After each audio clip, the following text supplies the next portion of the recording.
అందరికీ నమస్కారం అండి. నా పేరు షిరిన్ శ్రీరామ్. నేను ఒక సినిమా దర్శకుడిని. నేను ప్రేమించొద్దు అని ఒక పాన్ ఇండియా మూవీ తీశాను. అయితే 2015లో రవికిరణ్ అని ఒక డైరెక్టర్ నాకు రెగ్యులర్గా, అంటే నా సర్కిల్లో, ఫిలిం సర్కిల్లో నాకు ఫ్రెండ్స్గా కొంతమంది ఉంటారు కదా, దాంట్లో రవికిరణ్ అని ఒక డైరెక్టర్ నాకు రెగ్యులర్గా సినిమా తీద్దాం భయ్యా అని రిక్వెస్ట్ చేసేవాడు. అయితే అతను ఒకసారి ఒక ఫేస్బుక్లో ఒక పోస్ట్ పెట్టినాడు. ఆ పోస్ట్ దేని గురించి అంటే, ఒక అమ్మాయిని 2 అబ్బాయిలు చంపేశారు. సో అది నాకు చాలా ఇంట్రెస్టింగ్ అనిపించి నేను రవికిరణ్కి ఈ లైన్ మీద మనం సినిమా తీద్దామని అట్లా ఒక కథ డెవలప్ చేయడం స్టార్ట్ అయింది. రవికిరణ్ అంటే ఇతనే, రవికిరణ్ రాజు. హాయ్ అండి, హలో, నమస్తే. సో అక్కడి నుంచి నేను అతను ఒక 2-3 డేస్ నాతో వర్క్ చేసిన తర్వాత ఇది నాకు ఇంట్రెస్టింగ్ అనిపించి ఇదే కథని నేను ఒక బస్తీ అమ్మాయి కథగా నేను మార్చి చేస్తున్న క్రమంలో నాకు సాయి రాజేష్ అని ఒక డైరెక్టర్ పరిచయం అయ్యాడు. అంతకుముందు తెలుసు నాకు అతను. సో అతను నాకు ప్రొడ్యూసర్గా పరిచయం అయ్యాడు. ప్రొడ్యూస్ చేస్తానని చెప్పాడు నాకు. ఒక 1 ఇయర్ నా టీంతో, 6 మెంబర్ టీంతో నేను అక్కడ వర్క్ చేశాను డైరెక్టర్గా. సో 1 ఇయర్ మేము స్క్రిప్ట్ ఫినిష్ చేసినాము. సినిమా ఎంతకు అవుతలేదు అని డిలే అవుతుంది. అతను సినిమా చేస్తాను అని డిలే చేశాడు చాలా. ఇంకా 1 ఇయర్ అయిపోయాక నేనే మెసేజ్ పెట్టి వెళ్ళిపోయా. నేను అప్పుడేం నాకు అతనితో డిఫరెన్సెస్ ఏం లేవు. ఎందుకంటే సరే ఫిలిం ఇండస్ట్రీలో ఉన్నాము, ఎదుటోళ్ళకి ఏం కష్టాలు ఉంటాయో మనకు తెలియదు అనే మైండ్ సెట్తో నేను చాలా హ్యాపీగా అక్కడి నుంచి నేను ఎగ్జిట్ అయినా. నేనేం గొడవ పడలేదు. 2023లో చూస్తే అదే బస్తీ అమ్మాయి కథని, బస్తీ అమ్మాయి ఇద్దరు అబ్బాయిల్ని ప్రేమించే కథని ఈయన సాయి రాజేష్ అనేట ఆయన బేబీ అని ఒక బూతు సినిమా తీసిండు. నేను బూతు సినిమా అని ఎందుకు అంటున్నానంటే, నేను రాసిన కథ ఏదైతే బస్తీ అమ్మాయి అనగానే మనకు ఒక అమాయకత్వం, ఒక ఇన్నసెన్స్ కనిపిస్తుంది. ఆ ప్రేమించొద్దు సినిమా కథని ఈయన అది బూతు సినిమాగా మార్చిండు. అయితే ఇనిషియల్ స్టేజ్లో నాకు ఇది అర్థం కాలేదు, ఏం చేస్తున్నాడు ఈయన అని. సో నాకు అది రియలైజ్ అయ్యి నా టీము మేమందరం రియలైజ్ కావడానికే మాకు చాలా టైం పట్టింది.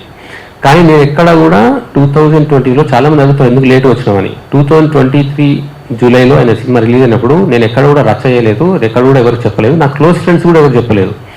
ఇది మొత్తము నేను డైజెస్ట్ చేసుకొని ఇదంతా ఎట్లా జరిగింది, ఏంది, ఇట్లా ఎందుకు చేసిండు, అసలు ఇది అదే కథనా, ఏమనుకుంటున్నాడు ఈయన అని నాకు అది రియలైజ్ కావడానికి చాలా టైం పట్టింది.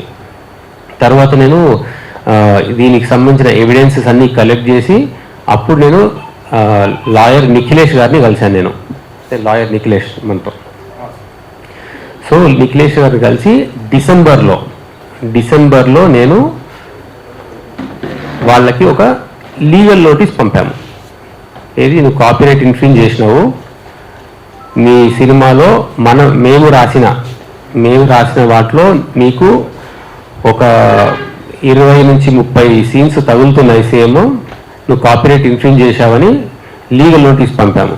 ఆ లీగల్ నోటీస్ పంపితే యాక్చువల్లీ ఇవి ఇంత తప్పు చేసినా కూడా ఒక క్షమించుతూనే వెళ్ళిపోతుంది. అంటే అంత మైండ్ సెట్ ఉన్న పీపుల్ మనం. కానీ ఆయన ఏమన్నాడు అందులో లీగల్ నోటీస్ రిప్లైలో, షిరిన్ శ్రీరామ్కే నేను కథ చెప్పినా అని అన్నాడు. ఆయనట నా కథ చెప్పిండంట. ఆయనకంత సీన్ లేదు, ఆయనకంత కేపబిలిటీ లేదు. ఎందుకు అంటున్నా అంటే 2015లో హృదయకాలయం అనే ఒక సినిమాకి టీజర్ డైరెక్ట్ అండ్ ఎడిట్ చేసి ఇచ్చిన ఆయనకు ఫ్రీగా అంటే రిక్వెస్ట్ మీద ఎడిట్ చేసి ఇచ్చిన ఆయనకు నేను. అది యూట్యూబ్లో 1 మిలియన్ వ్యూస్ వచ్చింది. అది ఆయనకు అది పబ్లిసిటీగా ఉపయోగపడింది. అంటే తనకు ఫేవర్ చేసిన వాళ్ళని కూడా వెన్నుపోటు పొడవగలే అంత గొప్ప మనస్తత్వం ఉన్న పర్సన్ సాయి రాజేష్. అయితే అప్పుడు కూడా నేను పబ్లిక్ ఎప్పుడు రాలేదు. ఈ నోటీస్ నాకు రిప్లై వచ్చిన తర్వాత కూడా నేను నిఖిలేష్ గారు నేను వెళ్ళి రాయదుర్గం పోలీస్ స్టేషన్లో కేసు ఫైల్ చేశాం. ఇది ఎప్పుడు ఫిబ్రవరిలో ఫైల్ చేశాం. ఇంతవరకు నేను ఎక్కడా కూడా మీడియా దగ్గరికి వెళ్ళలేదు. అయితే మీడియాలో 2 డేస్ తర్వాత మీడియాలో కొంచెము దాని గురించి ఇన్ఫర్మేషన్ కరెక్ట్గా రాలేదన్నమాట. నేను యాక్చువల్లీ పోలీసు కేసు పెట్టిన తర్వాత మీడియాలకు ఎట్లా వచ్చిందో నాకు తెలియదు. వాళ్ళ లీక్స్ వాళ్ళకు ఉంటాయి, వాళ్ళ సోర్సెస్ వాళ్ళకు ఉంటాయి, వాళ్ళు తీసుకున్నారు. దాని నుంచి తీసుకొని పేపర్లో రిపబ్లిక్ టీవీ టైమ్స్లో అంత పెద్ద ఛానల్స్ వెబ్సైట్లో ఆ న్యూస్ వచ్చింది కాబట్టి క్లారిఫికేషన్ చేసుకోవాల్సిన అవసరం నాకు ఉంది. కాబట్టి నేను బయటికి వచ్చి ఒకే ఒక రోజు క్లారిఫికేషన్ ఇచ్చుకున్నా. అది దీనిలో కొన్ని న్యూస్ కొంచెం అంటే మొత్తం క్లారిటీ ఇచ్చాను దాని గురించి. ఒక 1 డేనే ఇచ్చిన, మళ్ళీ కూడా రచ్చ చేయలేదు. నేను ఆ రచ్చ చేయలేదు అసలు. అట్లాంటి ఇంటెన్షన్ నాకు లేదు. ఎందుకంటే నేను లీగల్గా వెళ్తున్నా, నాకు మన లీగల్ సిస్టమ్ మీద నాకు పూర్తి నమ్మకం ఉంది. కానీ వీళ్ళు ఏం చేసినారు, ఇప్పుడు ఇంకొక స్టెప్ ఎక్కువ ఎక్కినారు. ప్రతి ఒక్క ఫిలిం అసోసియేషన్కి వెళ్ళి ప్రతి ఒక్క chamber, Telangana film chamber, Telugu film chamber, మీకు producers council, writers association, directors association అన్నిట్లో ఆ లెటర్లు రాయడం స్టార్ట్ చేసేది. షిరిన్ శ్రీరామ్ లాంటోడు అంటే దాని మీనింగ్ ఎట్లా అంటే ఇట్లాంటి ఇండివిజువల్స్ మనం పనిష్ చేయాలి, షిరిన్ శ్రీరామ్ లాంటి వాళ్ళు ఇండస్ట్రీలో ఉండొద్దు అనే రేంజ్లో చెప్పిండు. సో ఇప్పుడు నేను రిప్లైగా తెలంగాణ ఫిలిం ఛాంబర్ వాళ్ళకి ఇవ్వాలి. నాకు తెలంగాణ ఫిలిం ఛాంబర్లో మెంబర్షిప్ ఉంది. నేను రిప్లైగా వాళ్ళకి ఏం చెప్పానంటే, నేను ఇది లీగల్గానే వెళ్ళాలనుకుంటున్నా సార్. నేను actually Telangana film chamber president secretary గారితో కూడా మాట్లాడితే మీరు లీగల్గా ఉంది కదా, మీరు లీగల్గానే వెళ్ళండి అని సూచన ఇచ్చినారు. కానీ అక్కడ కూడా నేను ఎప్పుడు ఏంటిది ఇట్లా నేను బద్నాం చేయాలి అనే ఇంటెన్షన్తో లేను.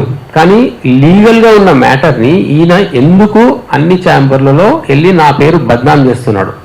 ఎందుకు అనంటే ఇక దొంగ దొరికిపోయింది కాబట్టి ఫస్ట్ వీళ్ళని బద్నాం చేద్దాం, వీళ్ళు ఎట్లయినా ఒక మెలైన్ చేస్తే అప్పుడు ఏమంటారు తాను ఎస్కేప్ కావచ్చు అని ఒక చాలా పెద్ద కుట్ర చేసింది. ఇలా మెయిన్ ఏంటంటే నాకు హైయెస్ట్ థింగ్ కాలింది ఏంటంటే, నేను ఒక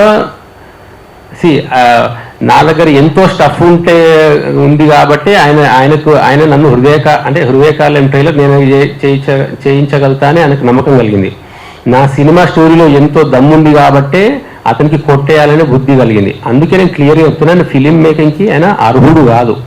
సో అందుకే ఇప్పుడు నేను ఈ పర్టికులర్ టైంలో ఎవిడెన్సెస్ అనేవి సబ్మిట్ చేయాల్సిన బాధ్యత నాకు ఉంది. కాబట్టి ఆ పూర్తి ఎవిడెన్సెస్ నేను మీడియా ముందుకు నేను ఈ టైంలో సబ్మిట్ చేస్తున్నాను. నేను ఛాంబర్లో సబ్మిట్ చేస్తాను, తెలుగు ఫిలిం ఛాంబర్లో సబ్మిట్ చేస్తాను, తెలంగాణ ఫిలిం ఛాంబర్లో కూడా నేను సబ్మిట్ చేస్తాను. ఇప్పుడు ఈయన చరిత్ర మొత్తము ఒక పుస్తకం అయింది. మెల్లిమెల్లిగా రాసుకుంటూ వెళ్తే ఇదంతా ఒక పుస్తకం లాగా తయారైంది. సో ఆ పుస్తకానికి నేను బేబీ లీక్స్ అని పేరు పెట్టాను. ఈ లీక్స్ ఇప్పుడు మీడియా ముందు నేను అందరికీ ప్రజెంట్ చేస్తున్నాను. అండ్ దీని తర్వాత రవికిరణ్ గారు ఒక 2 minutes మాట్లాడతారు. అండ్ లాయర్ గారు కూడా ఆయన పర్స్పెక్టివ్, ఇది లీగల్ ఇష్యూ ఏముంది దీనిలో అని మాట్లాడతారు. ఓకేనా?